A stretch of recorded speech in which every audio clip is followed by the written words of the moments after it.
Hi, everyone, and welcome to the second episode of Accessibility Guys. This time we're going to get to know Rob, my friend and co-host, so let's get to it. All right, Rob, so the first question is, what was the nature of your condition? All right, I'm going to check my notes here to make sure I get the technical term down correctly. So what I had was called cervical spondylosis, which basically is degeneration of discs in the neck or the cervical spine. So in my particular case, I had discs in my neck that were breaking down and pressing onto my nerves along my spinal column in the neck or the cervical spine, and that was causing me some problems. So cervical spondylosis is what it was called, is called. Definitely these conditions and everything that everyone has can sometimes be hard to, say. It's always complicated, but as long as the doctors know about it, I guess that's a good thing, or at Yeah. least you hope. And so what symptoms were you experiencing at the time? So for this condition, I started off having lower back pain, and being someone who's 52 now, and at the time I was about 49. I was still playing basketball, still keeping up with my son and his friends. And what comes with it is discomfort and pain and stuff from, just being active. Um, but one thing that I noticed is the pain that I experienced wasn't going away. Normally after a couple of days it would go away and, I would be good for the next time that I would play, but it continued to linger for whatever reason. But the thing that really freaked me out is when I was playing basketball. It was a hot summer day. I decided I wanted to take a cold shower. So I ran the shower, stuck my hand in the water, it was cold. And then when I went to hop in the shower and touch my foot, over the side of the bathtub into the water was actually warm. So that kind of freaked me out. So I went to the clinic down the street and explained to the doctor my symptoms, and she was kind of freaked out. And she immediately ordered an MRI for me. And what she had suspected was a problem was exactly what I had mentioned, the cervical spondylosis. Okay, and so what was the treatment and when did you actually seek treatment after this? So again, this was during COVID, so everything was like in slow mode, COVID mode. Um, so I started noticing the problem in the summer. The Yeah, I guess so. I had playing basketball in the summer. That's when I took the cold shower. That's when I went to the clinic, got the MRI. I guess the MRI took a while, so I think it was probably early fall that I got it in September.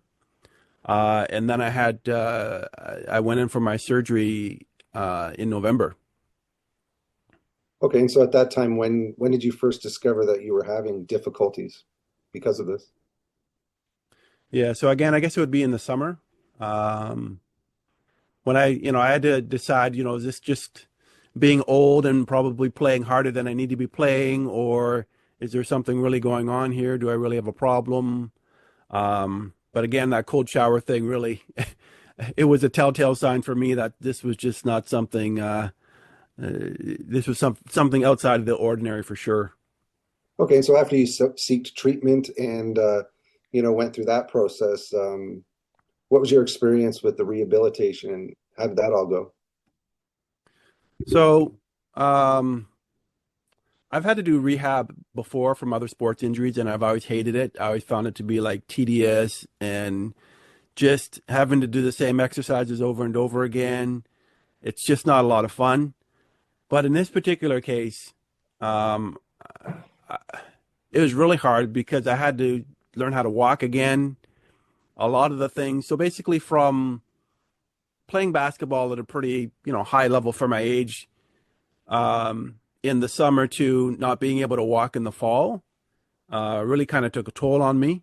Um, Being physically active and working out and playing sports and stuff was, really tied a lot into my identity, and my losing that was definitely hard, and the work that I had to put into it to get some of that back was really hard. So there was a lot of discouraging moments, but um,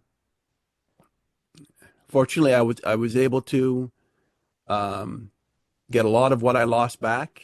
I'm still doing a lot of physio and a lot of, kind of working out and rehab now, um, to hopefully get even better and stronger.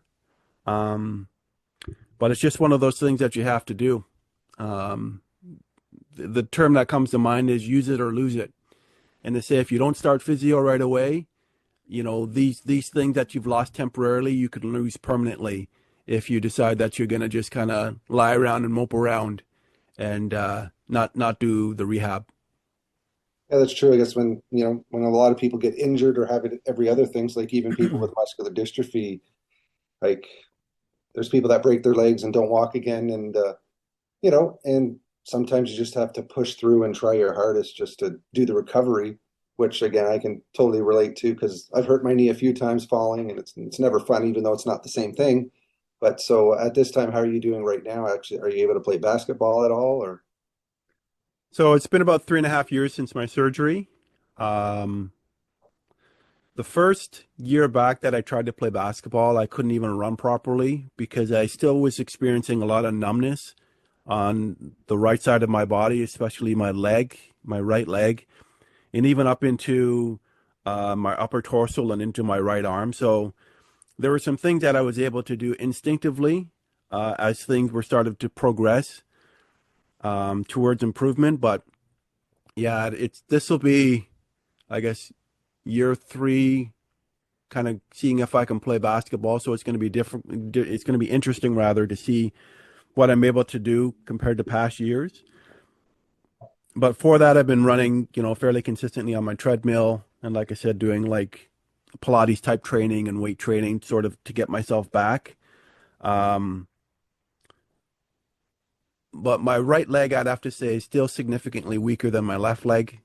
I still have numbness on the whole of my right side of my body to some varying degrees. But the one thing I think I mentioned, my right hand. After the surgery, my right hand was curled kind of like this. So it's called contracture. And this is a result from inflammation, swelling, or the development of scar tissue after surgery. So that was a bit of a shock to me coming out of surgery. I was expecting it to be really just just focused on my leg, no other parts of my body. So I was actually numb basically right up to my neck, throughout my whole body. And again, my hand was kind of curved in like that. So I kind of felt like I was like I had a sleeping bag of like an old man pulled up over my body. I just felt like no, nothing like myself. Um, so again, the numbness is still fairly prominent in my right hand, especially in these fingers here, going down into my forearm and a bit into my elbow. Um, affects the strength of my hand. Well, my hand grip. I used to have pretty strong hands to open jars and do other things that you have to do with your hands, but that's definitely weaker in both hands. And sometimes I feel some pain, and I'm encouraged by that pain sometimes because it kind of feels like I'm getting sensation and strength back, and the pain is kind of, I tell myself it's part of the healing. Um, so I'm fairly encouraged in some ways, optimistic, but still a little bit discouraged in other ways too. Yeah, and so your experiences, in a way, sort of make you a good, co-host of the Accessibility Guys podcast. So, what do you hope to achieve through the Accessibility Guys podcast? Well, as I was going through my experience, and I like to research things just for the sake of researching to get a better understanding of what I'm going through, and maybe search out other folks who are going through similar experiences. And what I've realized that I have is what's called hidden disability. It's not something that is obvious, like I'm not in a wheelchair or I don't use any mobility aids. But there's challenges that I do have that are sort of ongoing, that are sort of hidden to people who wouldn't know. And I remember one time I was at your place and I was helping you take the garbage out, Hmm. and it was a particularly cold morning. And as I was walking, my body started to sort of seize up a little bit, and I developed a bit of a limp because that's sort of what happens when I get cold. So I have a sensitivity to cold that I didn't have before, and that sort of affects my obviously my leg and my hand and just my whole body for whatever reason. So again, there's different things like that that I would know, that other people wouldn't know, that other people wouldn't experience. Whether you have, a condition like yourself or you're recovering from a surgery, you never know what people are dealing with unless it's obvious, right? So Yeah, you I did sort of mention, want to, yeah. sorry, I sort of wanted to be that voice for people who, who have sort of been thrown into the world of disability or accessibility restrictions, and just to say, hey, it's just not, you don't have to have muscular dystrophy or MS or one of these well-known conditions for people to be struggling and to be going through some stuff. So that's what I wanted to lend to the accessibility guys. Yeah, I can definitely relate to the hidden disability part because, there's some days, yeah, if people look at me really and see me walk, it can be noticeable. But, you mentioned how at times you've had to help me take the garbage out because it's a little too heavy, and most people would look and say, well, why is that guy's friend carrying out his garbage and stuff? And then, you know, also people would look at you and if you're taking garbage out on your own and not see anything or even ask you for help. So yeah, the hidden disability things we can definitely understand, and your experiences. And again, this will be a good thing for the Accessibility Guys podcast going forward. So, was there anything else you'd like to add to today's podcast? Yeah, I mean, I think we're both somewhat advocates for mobility aids because I know I had to, as I mentioned, relearn how to walk. So that had me in a walker. Then once I was out of hospital and sort of out and about, sort of doing life, I was using a cane. And there were times where I wouldn't be able to get the groceries done or whatever errands that I needed to complete without the use of that cane. So these are aids that are out there to benefit us, to help us get out into the world. I mean, there's a lot of restrictions that would make us feel like, well, I'm just going to stay in and I'm not going to go out and do stuff. But like I say, there's the technology, and we'll definitely get into that in future podcasts. The technology and mobility aids is just is phenomenal in terms of what's available now. So just obviously also to be an advocate of that is something that I'm interested in. Okay, so it seems like we got a lot of information covered today. Is there anything else you'd want to talk about or mention, or do you think we covered pretty much your entire story for the whole audience today? Yeah, I think we're good. And I think as I mentioned in future podcasts, we'll probably delve into other aspects of our challenges that we face. But I think it's a good intro for now.